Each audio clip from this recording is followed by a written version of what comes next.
Welcome to the Michigan Theater for the annual Copernicus Lecture. My name is Geneviève Zubrzycki. I'm Associate Professor of Sociology and Director of Polish Studies here at the University of Michigan. And today I have the honor and the great pleasure to introduce our distinguished guest, acclaimed film director Agnieszka Holland.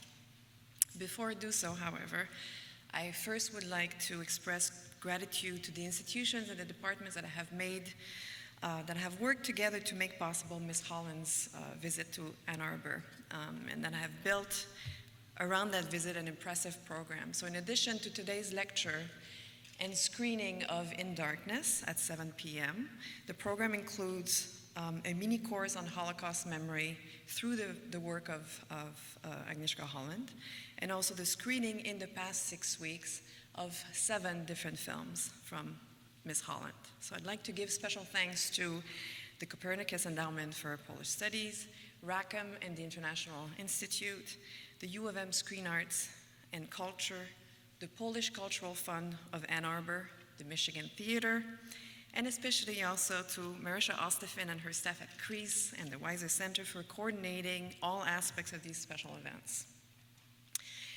Now, it is impossible to properly introduce Agnieszka Holland in 2 minutes, but that's what I will do.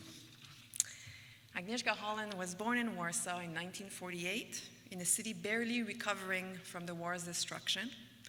And in the mid-1960s, still in her teens, she left Poland to study at Prague's renowned FAMU school, the Film and Television Faculty of the Academy of the Performing Arts. And there she not only learned her craft, but she also witnessed and participated in the Prague Spring, for which she was imprisoned. She returned to Poland after graduating in 1971, and there she began her film career. She's worked closely with Krzysztof Zanussi and Andrzej Wajda, and then she directed her own feature films. Political events and life choices have later brought her to direct films and television miniseries throughout Europe and North America, creating an artistic corpus that is truly transnational in the broadest sense of the term. Her most recent project, which she has just finished shooting in the Czech Republic, is an HBO miniseries on the aftermath of the Prague Spring. Ms. Holland's work has been recognized over the years by prestigious distinctions and awards from, among others, the Cannes Film Festival, the Golden Globes, the New York Film Circle, the National Board of Review, the Emmys, and most recently by the Academy of Motion Picture Arts and Sciences, better known as the Oscars, which nominated In Darkness for Best Foreign Film. Tonight she will discuss her approach as a filmmaker to some of society's most vexing concerns. Please join me in welcoming Agnieszka Holland.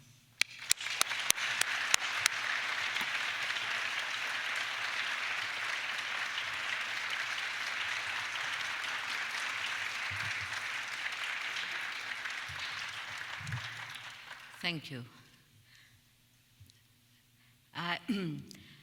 I'm used to speak more through my movies than in some kind of the lectures, so you will forgive me if it will not have such a precise structure as my movie, I hope, have. The subject of our meeting today is connected in some way to the movie you will see later on, or some of you have seen maybe before, because it was in the distribution in United States like 6 months ago. The movie is called In Darkness, and it speaks about the experience of the group of Jewish people from Lvov's ghetto who, during the big action in the ghetto in 1943, are escaping to the sewers of Lvov and spent many months there in hiding, helped, or on the beginning they don't feel that they are really helped, but being dependent on the Polish sewer worker, the guy who is not very good, who is not the exemplary character, who is ambiguous in his word of value, and who decides to take care of them for the strictly monetary reasons. And after it becomes for him the question of the ambition, and after it becomes for him something like the question of the responsibility. I will be not talking about this movie in details because I hope those who haven't seen it will see it. I was hesitating quite a long time before deciding to make this film. The question of Holocaust was for me from my childhood something very important, and it was because the country I was born and raised in, and because of my parents who've been from both sides connected to this experience. My father was a young Jew. He was 19 when the war started. He was a young communist, the students of the medicine, very radical, very overspoken, and he, as a child even, he was probably 8 or 9 when he started to write for the Polish Jewish newspaper directed by Janusz Korczak, one of the most important Jewish intellectual and pedagogue and writer in before war Poland, who was for me one of the most important figure as a writer and as a man when I was growing, and who became the hero of the screenplay I wrote for Andrzej Wajda, who directed in 90. So my father, when the war started, escaped toward the east. He'd been in Lvov, and after when the German was approaching, he escaped to Soviet Union, was in the army, and came with the Polish Communist Army back to Poland. My mother, a bit younger, was in the Polish underground in Armia Krajowa. She took part in the Warsaw Uprising in August 44, and she was formed by this experience of the occupied Poland, occupied Warsaw. But what was for her probably the most important and most painful experience, it was to be the witness to the Holocaust. It means as a very young girl, she was watching ghetto dying. In this ghetto, the parents and the family of my father died. And when he came back to Warsaw with the army, with the Polish army, it was none left from his family. After he was lucky enough to find one of his sisters who pretended to be Polish and was in the forced labor in Germany, and was saved by one Polish worker who pretended that she's his fiancée. My mother had one very lucky day. It was just before the uprising, I think, a few months before, and she was out of Warsaw with her girlfriend, and they met the young Jewish couple who escaped from the ghetto and who've been in hiding, and this hiding didn't work anymore, so they escaped from the house when they've been, and they just met my mother, and those two girls helped them to find another place, organize the fake documents for them, and save their lives. The woman was pregnant, so very quickly after the little boy was born. And all the family of my mother, even if they've been not extremely courageous, philo-Semitic people, in some way participated in helping these young people. And I think that it was the moment when my mother realized that exactly who saves one human's life, and what she tried afterwards, all her grown-up life, and all the time when I was growing, it was to remind what is important, and to remind that something which she was witnessing as a child as a young girl cannot happen again. So when I was 6, I was playing with my friends in the courtyard of the house, and suddenly one of this young boy threw the stone against me and said that I am dirty Jew. I didn't understand exactly what it means. It was strange, it was very unpleasant. I came back to the home and I asked my mother if it's true, what it means to be a Jew. And she said to me that yes, that my father is a Jew, that all his family was killed by Germans, that to be a Jew is something which is very noble, that I have to be proud of that. And if somebody asks me if I am a Jew, I have to say, yes, I am. I didn't know then that I found myself in the most uncomfortable position, because for the Jews, I wasn't Jew, my mother wasn't, but for the Polish anti-Semites, I was Jewish enough. So I understood pretty quickly that I cannot take any real advantage of my situation, but I can to translate the situation to some kind of the curiosity about the identity.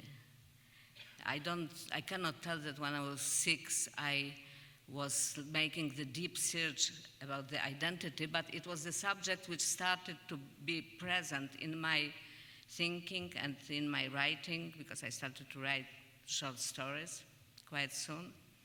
And in some way, it was for me the kind of the provocation to tell to the people openly that I am Jewish.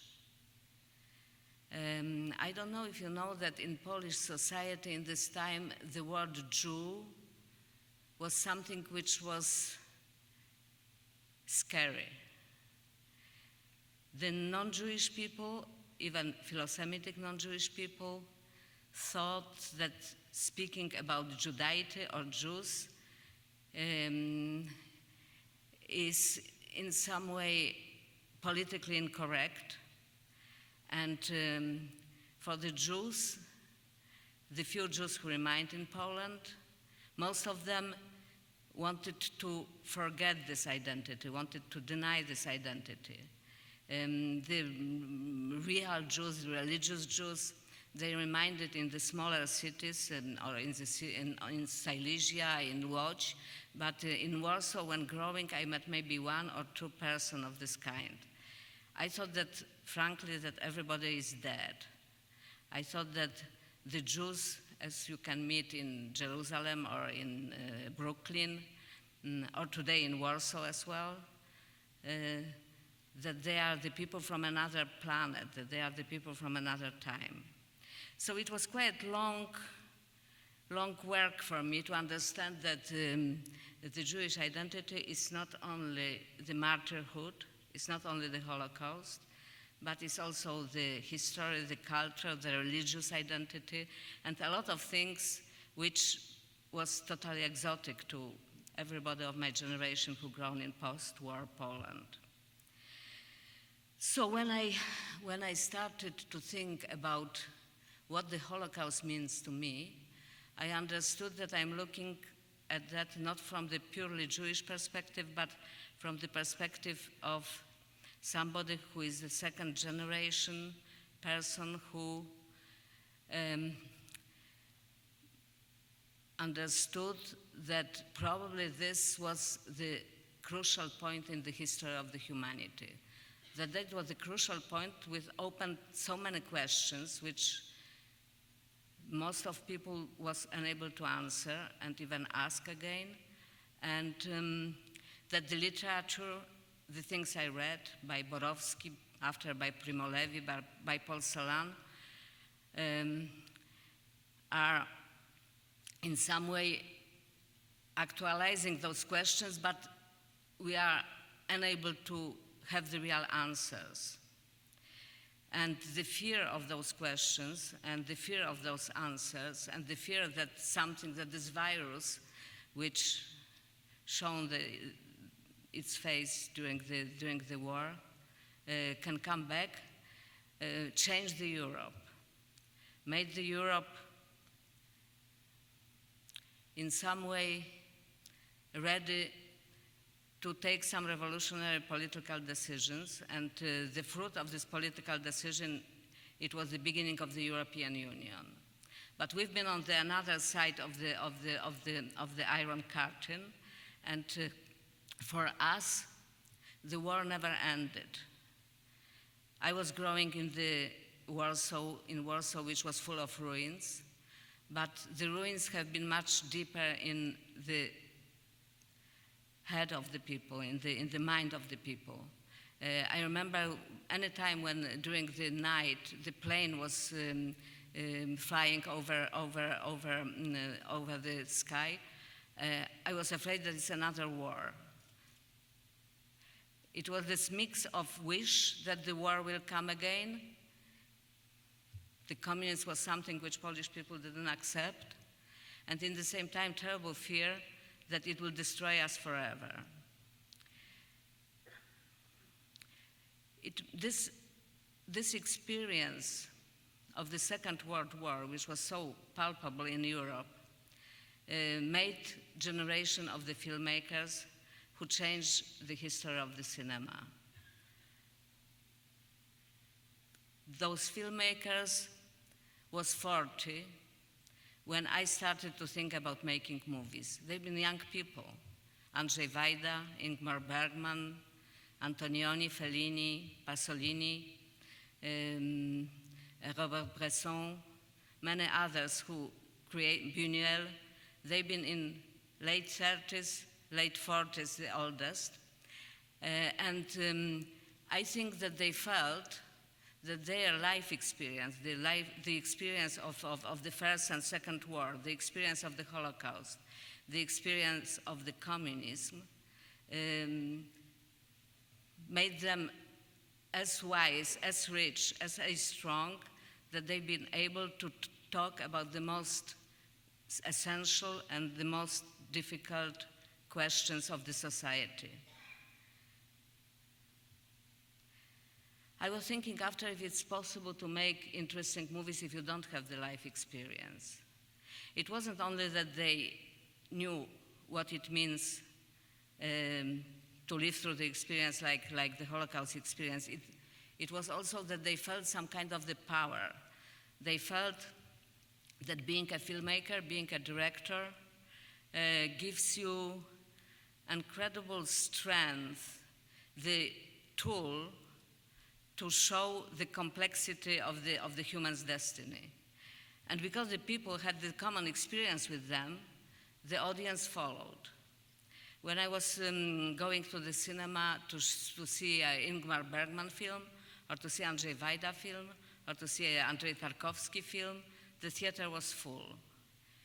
The people have been going to watch the movies which was asking and answering the questions which were substantial, existential, political, historical questions, and which in some way spoke to the human's deeper life experience. In communist Poland, after '56, the repertoire of the cinemas have been made from the movies like that. The trash practically didn't exist.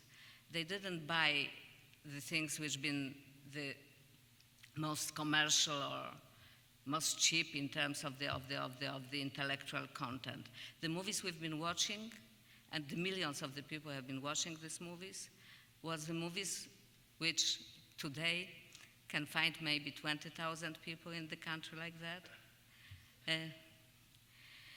So what I realized when I decided that I wanted to do something creative with my life, I realized that the movie is the best tool and the best medium to express myself, to express everything which I'm curious about, which I'm sensitive about, that the film is exactly the medium which in the most modern way, in the most artistic way, can communicate with the people the most complicated and complex questions. Of course, I was mistaken in some way. But in this very moment, it looked that it's true. It was middle 60s, as I said, the generation of the great filmmakers been young and very creative. The reality was changing. The world was approaching the revolution of 60s, which had 68, which had different phase in different countries, but which gave some kind of the new energy and gave us the feeling that we will be able to change the world again. The paradox of the communist country then was that even if the censorship was strong, and even if the political oppression was always present, and even if the freedom was very partial, even that we felt in some way much stronger than today in the free country. Any filmmaker can feel. Probably it came from those famous sentence of Lenin, who said that the cinema is the most important among arts. It had paradoxical effect because on one hand, the authorities in Soviet Union first and then in another communist countries started to control the cinema and to be very afraid of the possible outbursts of the freedom which can come through the uncensored cinema. And it's difficult to censor cinema because cinema are images. It means you can censor words very easily, but it's much more difficult to censor something which doesn't have this precise content. So it was always a lot of tension around of the movies. But also the filmmakers, because of that maybe, felt incredibly important. They felt that what they do can really change everything. They felt that they can say the things which are impossible to be said in any other means, and that the audience is ready to read this kind of the cryptic words translated to some kind of the cinematic artifacts because they know that they can communicate something much more courageous and much more unspoken than in any kind of the political, journalistic, or even literary communication. I remember when Andrzej Wajda did the Diamond and Ashes, it was 3 reunions of Central Committee of the Communist Party, which have been discussing this one single film. Imagine today that entire government, President of United States, and whoever discuss the film by Steven Spielberg in this way. Of course, it was scary on one hand, but on another hand, it gave to the community of the filmmakers the purpose of importance. It changed pretty quickly to some kind of the megalomaniacal, narcissistic feelings of the filmmakers. A lot of filmmakers started to think that they have rights to be the center of the universe. It shown its limitations during the transition in '89, when suddenly entire community of filmmakers, as well in Poland, like in Hungary or in other countries, suddenly during few months practically lost their position. They lost their position of the national artists, and they became just the players on the market economy. It was also the fact that this generation who've been put together by the common experience of the atrocities of the Second War was exchanged by the generation who thought that in some way the history is ending, especially after '89. You remember that it was a lot of talks coming from different intellectuals who've been talking that in some way the time of the history is over and that what we have now to do It's to organize the life in the way which will be the most comfortable and the most egalistic and the most just, but always on the very liberal, neoliberal terms. This kind of the feeling became so common that the people lost any interest in the most complicated questions expressed by the cinema. The cinema became dull. The cinema became again, like before the Second War, like in 20s, some kind of the pure, not very high quality entertainment, and something which was just made to spend in pleasant way 2 hours of your time. Not everybody, of course, accepted this kind of the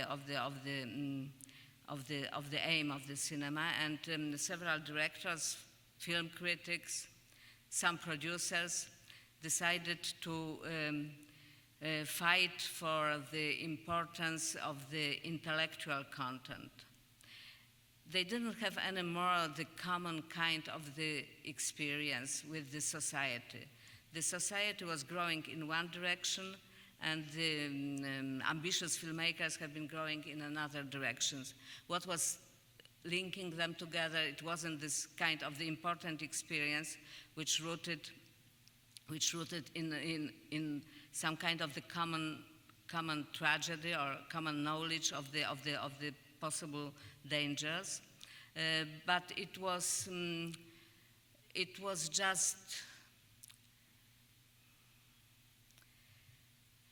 was just like translation of this experience to some kind of the fairy tale.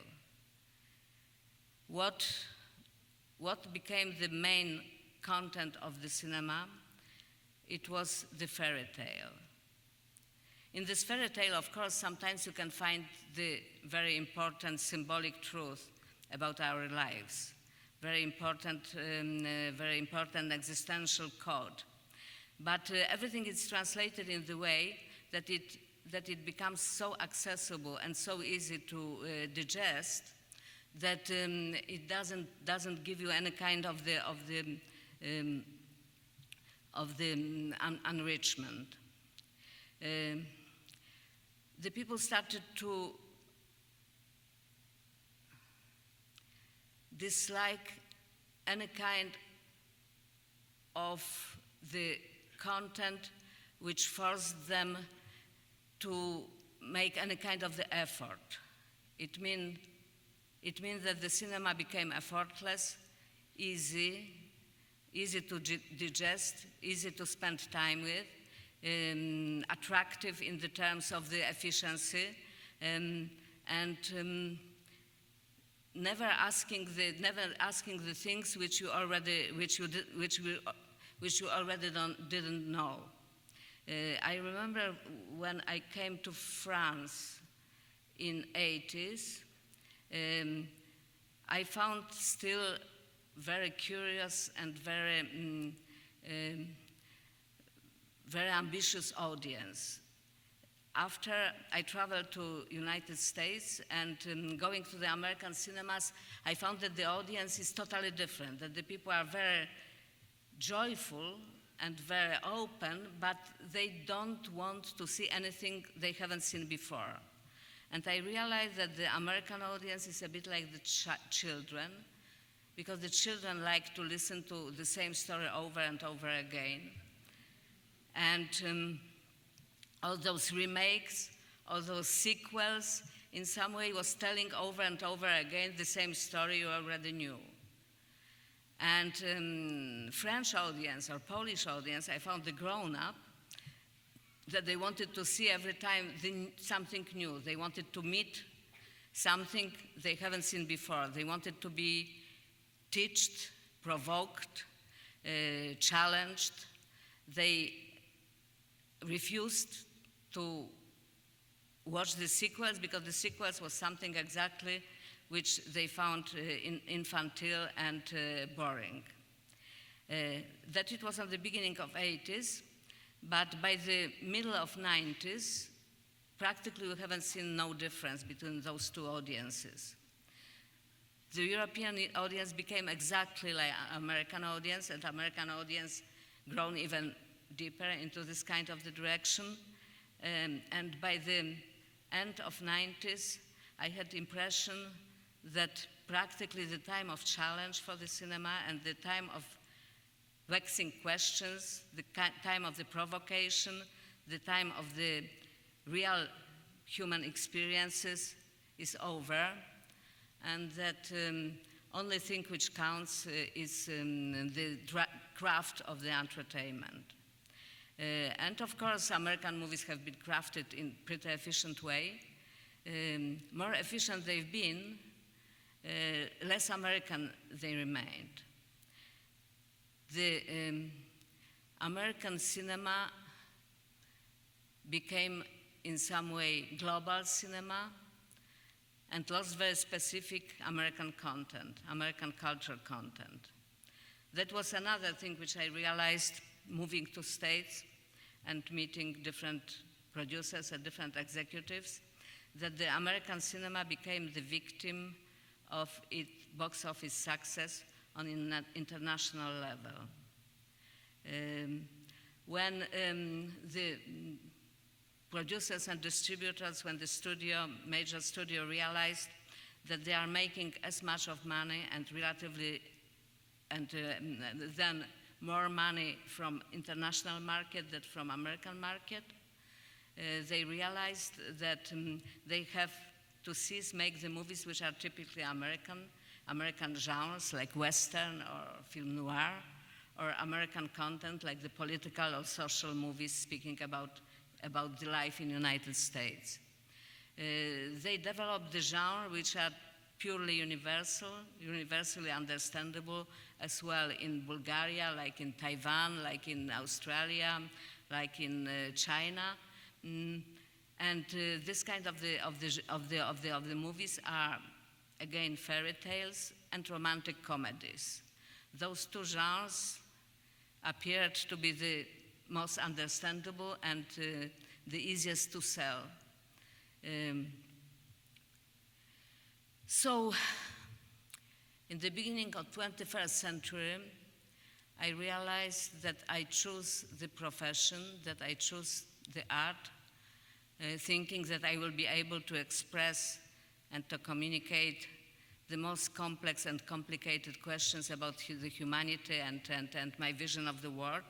And by the end, I was only fighting with the box office and trying to survive, making the movies which can find some kind of the niche. The niche became the place for the ambitious cinema. The filmmakers who've been using more complicated tools and making more provocative films reminded in the niches of the festivals and the art houses. And those art houses have been shrinking more and more. And in the beginning of 21st century, practically the communication between popular cinema and ambitious cinema was broken. Happened something like with the music. When the pop music became something which was very commercial and popular, and was speaking to the wider audience, and the serious music, the modern music, modern classical music became accessible only to very limited amount of people. And in some way, those two worlds have been like the different genres completely. They didn't have too much in common, even if one and another was producing musical kind of sounds. It was, for me, the realization that in some way I have to think that I made the wrong choice and that I had to do something different with my life, something that really will have some impact on the people and on myself, and something which will allow me to express the things which I think are important. And only a few years ago, I started to think that this period of escapism, that this period of the fragmentarization, atomization of the society, created this kind of the confusion and fear, which exactly made the people incapable to receive the messages which are not the simple messages, but that this period is close to be over, that in some way the filmmaker can try again to speak to some kind of the common experience, which is the experience capable of understand the real danger of the modernity. It is much more difficult to find what is our next problem, what is our real problem of today, because it's not based on one kind of the archetypical experience as, for example, Second World War was. It needs from the filmmaker something much more sensitive, courageous, and innovative. It will be not enough to speak about the history. We have to speak about the future. We have to anticipate the future. We have to feel the temperature of the changes, which are, I think, inevitable, because the crisis which we are witnessing now in the United States, in Western Europe, in Asia, are not only economical questions, they are deep existential questions, they are deep social questions, and they are deep civilization questions. We are living in the time when everything is changing, and maybe cinema again can be the art which can express this change. By now, we can see only little small changes in the perception of the cinema among the younger audience. The internet makes the traditional kind of the distribution in some way anachronic. The internet opened the viewer to the more active and more creative approach. The danger of the internet on another side is that we are closing in, in some kind of the niches again, that the people are finding another people who are thinking in the same way, who are interested by the same kind of the subjects, who have the similar kind of the life experience, who have similar kind of the color, education, race, wealth, class, and certainly internet is not the medium which can create some kind of the common platform for the society, for the nation, for the humanity. So what it could be? What can be this common platform in the globalized world, which in the same time wants more and more to close in some kind of the recursive identity? What can be this platform which will open us to the experience which will be certainly the common experience? I'm not sure if it can come, if we will be able to create it before some kind of the new catastrophe. If it's not that in some way the Second World War didn't end, and that we are living in the aftermath of that, and that we need another kind of the spasmodic explosion before to find the new way of the unity. In post-communist Europe, it is very visible. I've been in Hungary right now, few weeks ago, and I realized that the society is living not in the aftermath of the Second World War. They are living in the aftermath of the First World War. In some way, in Europe, you can feel that the First World War didn't end. And certainly Second World War is probably in its middle. It's just going on.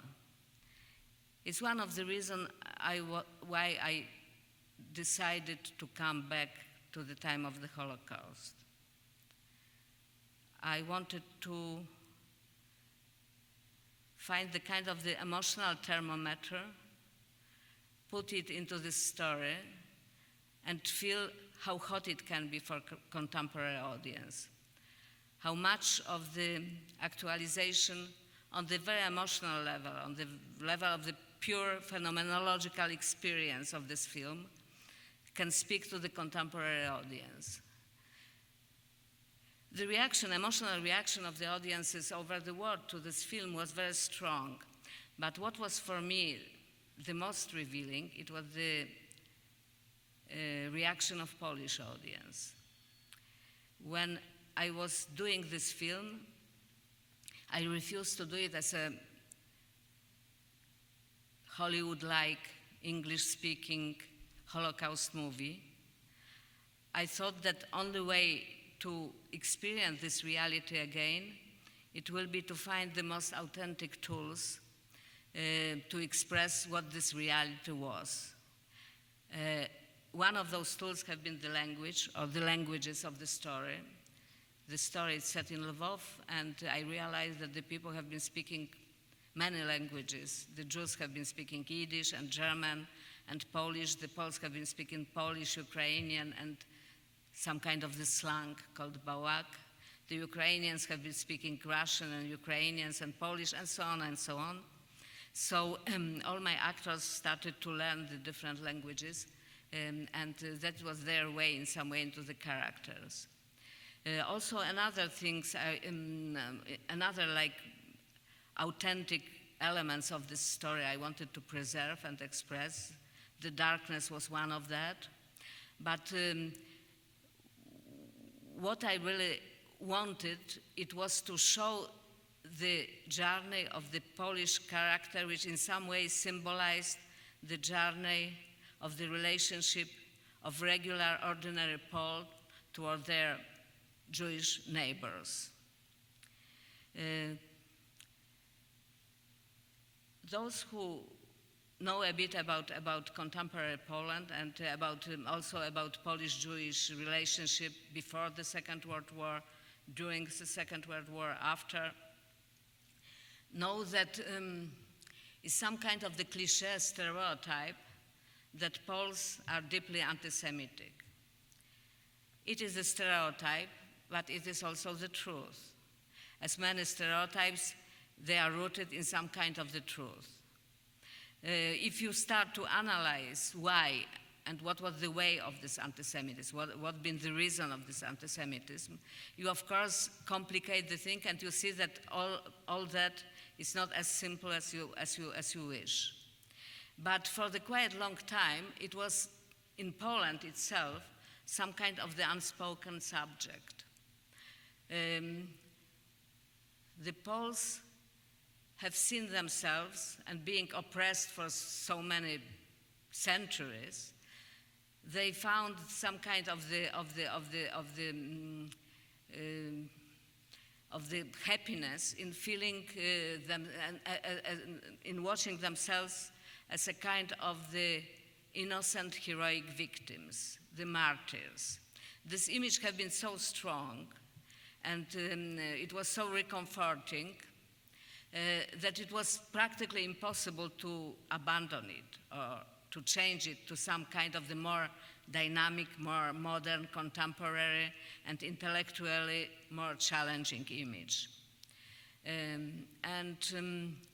The fact that the Poland was frozen by the communist regime made this kind of the self-preservation of this kind of this image quite easy. It was frozen in some kind of the anachronistic feeling of rightness.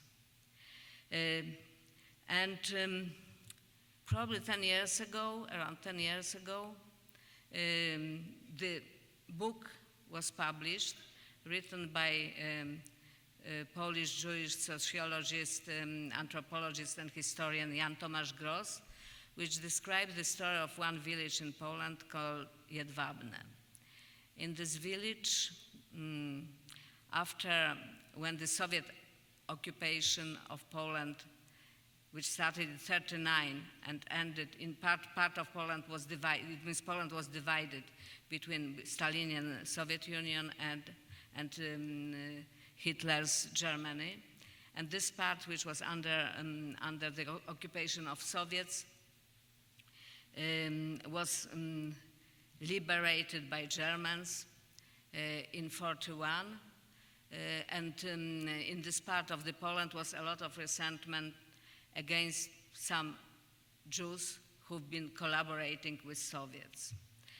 Why the Jews have been collaborating with Soviets, why they welcomed the Soviets with such enthusiasm quite often, that is another story which I will be now not describing. Anyway, if you even start to dismelt the Polish-Jewish relationship, you see that after every fact comes another fact and another fact and another explication, and that it is practically impossible in one evening to explain the 10% of those complications. Anyway, in this village, the Polish citizens burn to death in the barn all his Jewish neighbors. Some of them who escaped have been killed with the naked hands by his neighbors exactly, and practically only few Jews survived this massacre. When this book had been published, it was an enormous shock. The first reaction was a denial. Second reaction, it was the diminution of importance of this act. It was the isolate act. It was something which was not typical. It was something which was ordered by Germans. It was something which concerned only a small amount of the population. But then the Polish historians who been working on the Polish-Jewish relationship during the Second World War started to dig deeper and deeper into the archives, and they found another villages, another facts, another acts of this kind, and they started to analyze based on the new documents, or the documents which been accessible after the opening of the different archives, that the relationship of Poles toward the Jewish co-citizens have been not as simple and not as positive as some kind of the official propaganda said. And that the examples of the murders have been not isolated, but especially in some regions and especially in the countryside, was some kind of the normal behavior. So the shock was very, very deep, because it in some way put the dark spot of the own vision of Poles about themselves, and asked the questions which were too painful and too complicated to answer without going really deep into some kind of the self-analysis of the national consciousness. Of course, it's the new generation, it's the people who've been born mostly after the Second War, and who are second, third, fourth generation, who cannot be held responsible for what their grandparents did. But in the same time, they wanted to feel responsible, or at least they wanted to know. And this search for the truth, conducted not only by the historians and not only by the intellectuals, but also for the big amount of young people, and also by the leading politicians from both sides, because this exam of the conscience was made as well by post-communist President Kwaśniewski and for the right-wing President Kaczyński. When I was witnessing this kind of the very painful process of self-discovery, I started to be really proud that I am the part of this nation, especially that before I spent about 15 years in France, where this same kind of the self-examination have been much more, how to tell, faked or much more relative or less intellectually courageous. Of course, it wasn't that entire Poland started suddenly to put the ashes on their head, but this movement was not only the movement of the elites. I think that in some way it touched something much deeper and wider. So it also changed the relation the Poles had to those among them who've been, during the Second War, heroically helping Jews. Somebody like my mother, or somebody even more heroic, who risked the life of entire family to save somebody who was the stranger. After the war, those people have been not recognized as the national heroes. They've been not only recognized as the national heroes, but they've been also in some way treated as some kind of the traitors, especially in the smaller communities, in the smaller cities or smaller in the countryside, in the villages. They've been in hiding. Quite often it was difficult to know who they are. When in 67, 68, Władysław Bartoszewski, together with Miss Levin, wrote the book of the memoirs and recollection about those who've been helping the Jews during the war and who've been writers among the nation, they had real problems to have the permission from many of them to get their names to be published. Even in American books of this kind, the names of the writers among the nation, Polish writers among the nation, was mostly changed. The people have been afraid that it will be that the fact that their neighbors will know that they've been helping Jews during the war can create for them some problems. And for some of them, it did create the problems, like for Miss Wyrzykowska in Jedwabne, for example. So even the people like Irena Sendlerowa, who was living in Warsaw,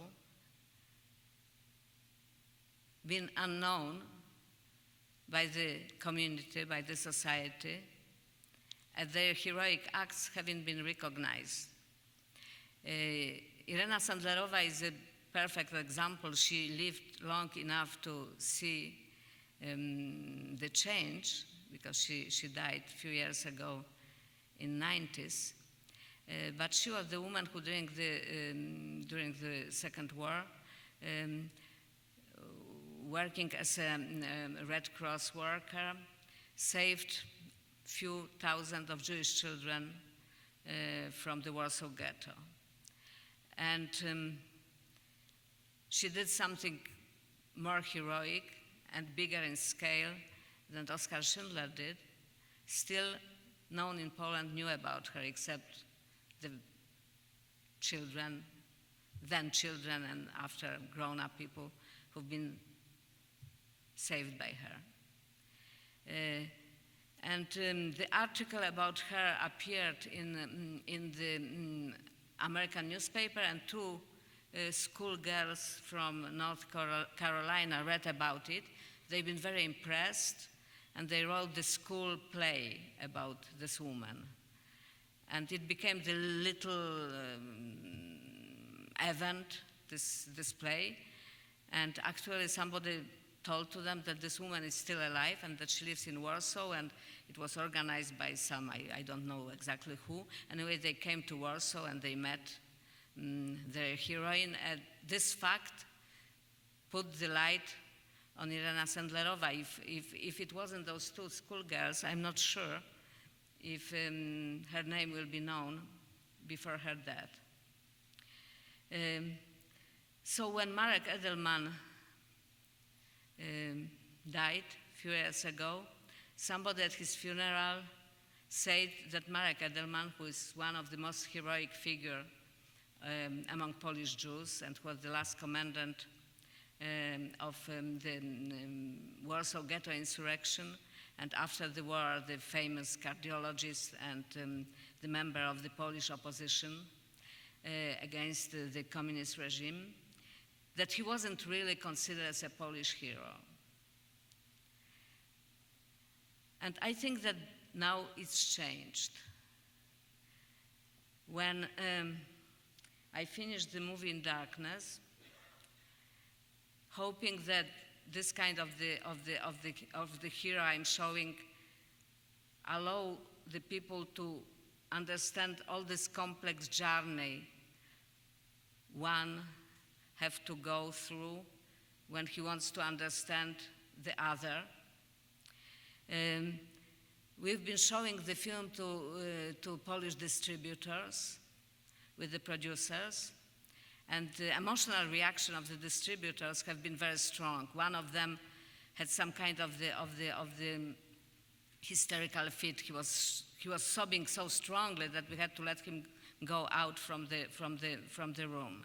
When he calmed down, he said that it's probably the most moving movie he ever seen, but that he will not buy it because he doesn't see what kind of audience can come to the movie theater to watch it. It was like a year and a half ago.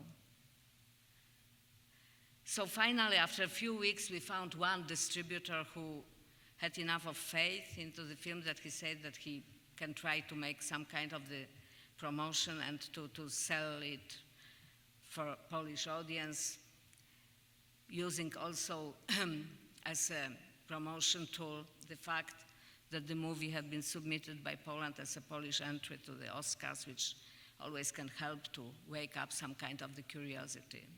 But still, we've been all thinking that to let the people to come to the theater to watch during 2 hours 25, because the movie is long, in the darkness, the group of Jewish people struggling with rats and their own weakness and all possible dangers, it will be very difficult. So I've been secretly hoping that the film can make about 200,000 viewers, which is in Poland today pretty honorable result. And when we opened the movie, the first weekend was more than that. What was the most interesting, it was that the audience had been made mostly by young people. And the film have been played in the multiplexes. Several young people came 2 or 3 times to watch this film. How it was possible is still for me difficult to understand.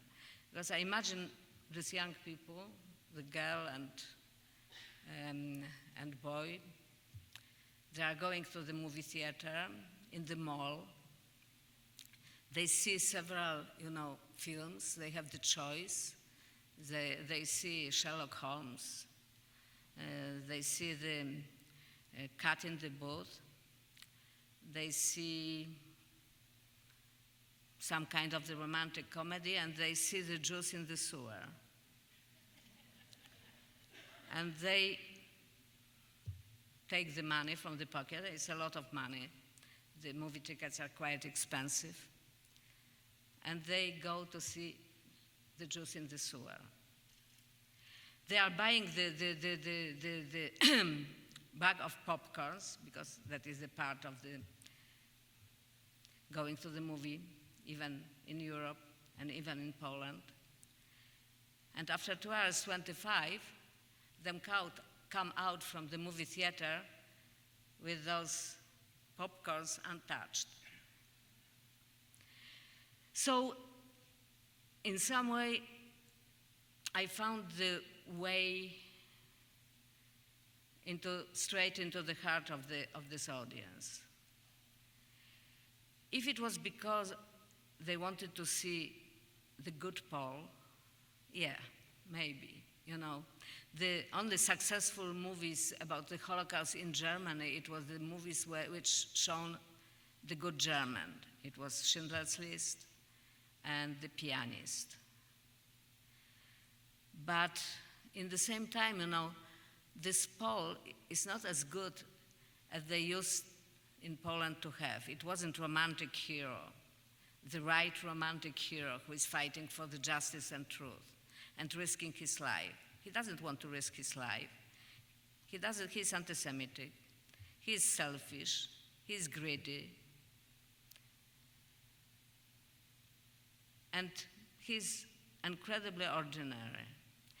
And this ordinariness suddenly became attractive. Suddenly the people wanted exactly not to have the judgment, not to have the knowledge, the a priori knowledge what is right and what is wrong. They wanted to make this journey. They wanted to have the experience. Never before I had so many letters and so many reactions from the people, also on the internet. Of course, some of them have been very aggressive. But even those who've been coming from politically or ideologically very different side that my personality is, they've been in some way touched by the film. They've been in some way taken to this story. They've been unable to reject it. Even if they didn't want to like it, they had some kind of the connection. And this kind of the connection, was something which was probably my biggest victory. So I started to think that maybe it's not altogether so bad with the moviegoers, that the audience is changing, and this change after was confirmed by the popularity of another movies made by my younger colleagues, who've been mostly contemporary this time, but not only, and who've been speaking about painful and dark sides of the social life in Poland and about the struggles of the young people who are unable to accept the reality. And suddenly those films, we've been not at all the entertainment, but been the things which try to show what is the real angst of the young generation, became the most popular Polish movies of the year. So probably the feeling that we cannot avoid the problems, that we cannot escape the problem, that the problems are not coming and slapping us into the face, will make the serious cinema interesting again to the audience. As about the writers among the nation, their situation, as I said, in Poland changed. Maybe because we had to accept that we did terrible things and was not only the innocent and heroic victims, made us want to have also another model figures to embrace those among us who've been doing the opposite. The real change I realized like probably a year and a half ago, in the similar time when I finished my film and was showing it to the distributors. And it was when I was reading the announcement, the clepsydres, how do you call it? The mortuary. The what? Obituary, yes. Obituary in the Polish newspapers, and obituary are important thing in Polish culture.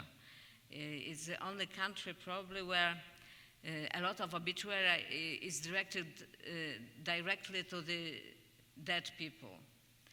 It's not only the information about the deceased, but it's also some kind of the communication with the deceased. For example, you can write, "Dear Bill, I miss you so much." And of course, the reader who is reading that doesn't know who is the Bill and who is writing it, but still the important part of the obituaries has this kind of the poetics. But mostly, of course, in traditional way, they say what the beloved father or brother or mother did important in his or her life, and how deeply he will be missed. And about a year and a half ago, the notion, among other things, started to appear in those obituaries, and was told that this and this have been writers among the nation. So in some way, it entered the pantheon of Polish heroes.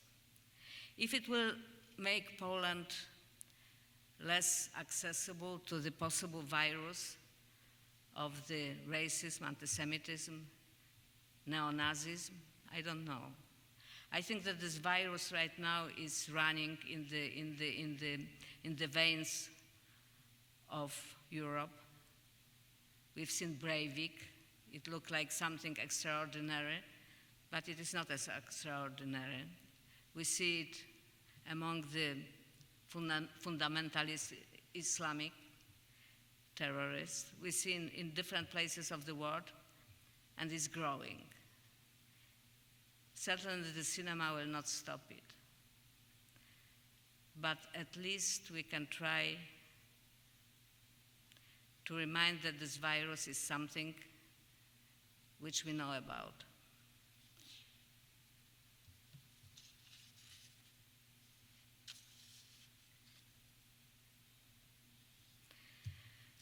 To finish and to finish my Holocaust movie experience with the note which is not so optimistic or pessimistic, when I was showing this film in States, in France, in different places, quite often I had the question coming from the film critics, the journalists, why another movie about Holocaust? It made me angry, of course, because I never heard the question, why another romantic comedy? So I think that this kind of the question one is able to answer only by another film, which is not romantic comedy. Finished. Mm-hmm.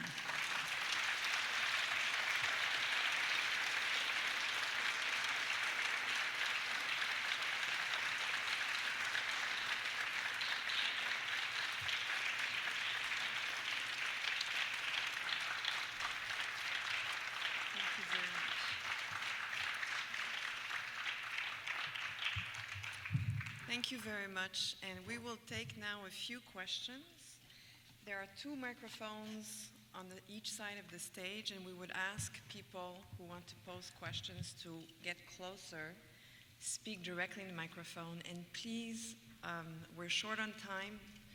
We have just 10 minutes or so we would ask you to ask very succinct questions and make brief comments only so that Ms. Holland can take as many as she can at this point. Sir. My name is Emmanuel Tenai. I am a retired professor of psychiatry. All I want to do is to tell you that I am a Holocaust survivor from Poland. As a teenager, partially I survived in a monastery. It's a long story.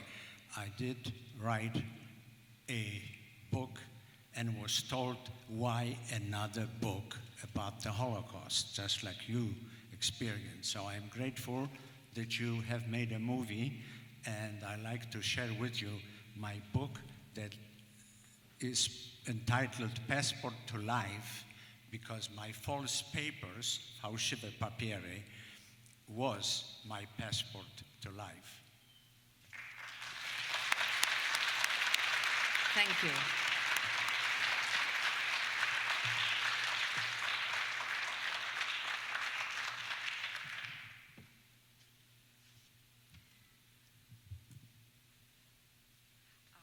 Hello.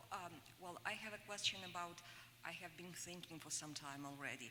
Well, you Can you speak closer to the microphone? Please? well, We don't the, hear you. well, is it good enough now? Thank you. Hi, thank you. Well, a question about which I have been thinking for some time already. You spoke about this complicated issue of Poles and Jews, and I've been thinking about this complicated issue of Jews and communists in the World War II context. You said that, well, on the one hand, you spoke about this post-war World War II anti-Semitism, relating it to the communist regime in some way. On the other hand, you mentioned that your father went to the Soviet Union, and that's how he was saved. And I know lots of people who actually came from Poland. Lots of Jews came from Poland to the Soviet Union and joined the resistance and the Polish army and the partisan brigades, and that somehow, or did not join anything but still survived. So can you somehow, well, and they believe that they survived because of this communist ideology of internationalism. So can you say something about this, well, triple relationship of Poles and Jews and communists, well, in this context? I understand it's complicated, but... Mm-hmm. It is. Yeah, it is complicated because, you know, yes, among Jews, a lot of, especially Jewish youth, in between the wars, became communist. They became communists because they abandoned the traditional Jewish religious life, which secluded them to some kind of the poverty and isolation. They had the ambitions to take the important part in the society, and the society was mostly rejecting them. So the communism looked like the good choice. It was the story of my father, for example, but it was the story of many. It looked like the good choice to fight for the equality, the justice, the social justice, and also the rejection of the anti-Semitism. As you know, in Poland before the war, the anti-Semitism, as well like in another part of Europe, in Germany or Austria, grown up with a quiet, incredible speed. And it wasn't only the Jews who felt not to be the full value citizen in before war Poland, it was also Ukrainians and Belarusians. So the country wasn't really just to the minorities of any kind. It explains, it's one of the explanations why so many Jews choose the communism as their life perspective and ideology and the faith. As about who survived among Jews during the Second War in Poland, it was three kinds of Jews who had the chances to survive. Even the communists, or those who've been deported to Soviet Union, or those who fled to Soviet Union, like my father. They've been the Zionism, who before the war went to Palestine, and they've been the assimilated Jews who spoke good Polish and who had the web of friends, of Polish friends, who've been able to help them, to provide them with the fake papers, and to find the shelter for them. But the most of Jews in Poland, the mass of Jews, the Jews of Sztetl, the Jews of Nalewki, they've been the Jews who didn't speak the good Polish, who didn't have the money, who didn't have the interest in going to Palestine, who hated communism, and who just wanted to have their religious, normal Jewish life. All of them practically perished. So it also explained why it was so easy to find the Jews after the war who wanted to collaborate with the new regime and who believed that they can cure Poland from the nationalism and anti-Semitism and fascism, as they say. And most of them were absolutely convinced that the cure they are taking part in made the Poland happier and more just country. Of course, it wasn't true. That is a very simple explanation of very complex and complicated question. Perhaps one last question? Thank you. Name? It doesn't sound Polish, it doesn't sound Jewish. Can you tell us a little bit about your last name? My last name is Holland, and the French president's last name is Holland as well. But I don't know the origins of his. Mine is the name of my father. I kept the name of my father. My father, who was a communist, as I said, stopped to believe in the writers of the communism around 53, 54. And in 56, he was something which was called in communist Poland the revisionist. It means he still believed that the social justice is possible and necessary for the happiness of the people, but he didn't believe anymore that the Communist Party, based on the Soviet rules, can provide it. In some point, he was arrested under the practically fake accusation, and during the investigation he committed suicide. It was in '61, and it was pretty famous story which happened in the Poland of this time. The name of my father was very well known. He had a lot of friends among the intelligentsia, among the scientists, among the artists.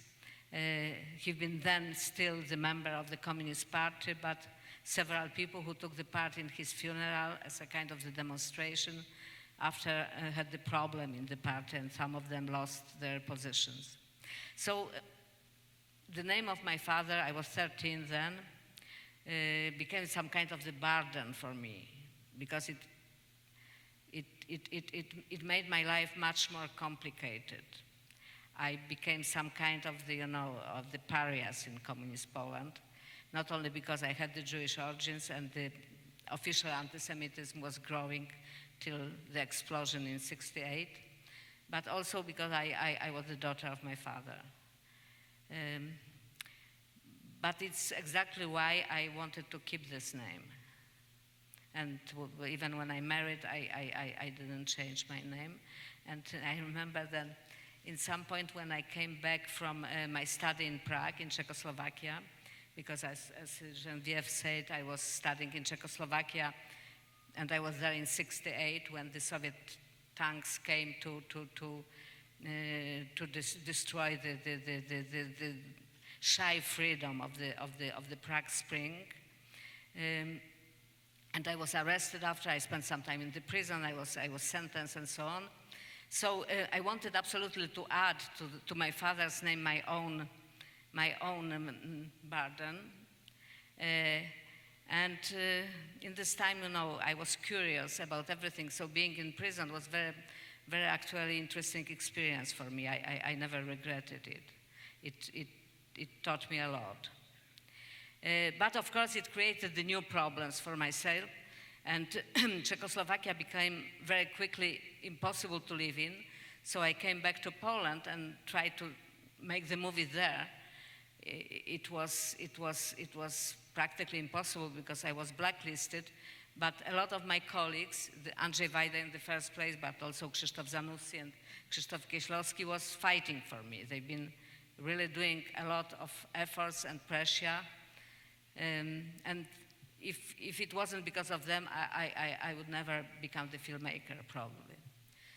So I experienced this kind of the very strong solidarity coming from my colleagues, my Polish colleagues, and it crafted also my connection to the society altogether, I think. Anyway, in this moment when I had the biggest trouble, Andrzej Wajda offered me to adopt me. He wanted legally adopt me and give me his name because he thought that like that I will be, but yeah, of course, I was very grateful, but I wanted to keep this, this heavy in blood and problems name of my Jewish father. And why Holland?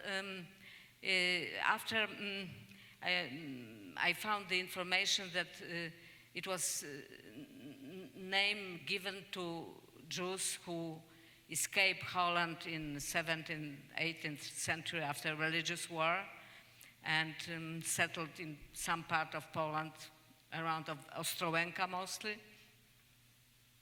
And they've been given the name like that, Holland, Hollander, Hollander. It's several Jewish, Polish people who had this name. I think we want to thank you immensely for sharing your thoughts and your experiences with us. And I want to remind everyone that we're showing In Darkness starting at 7 sharp. This is not the University of Michigan time. It's Michigan Theater time, 7 p.m. So we hope you all come back to watch In Darkness. It's a good film.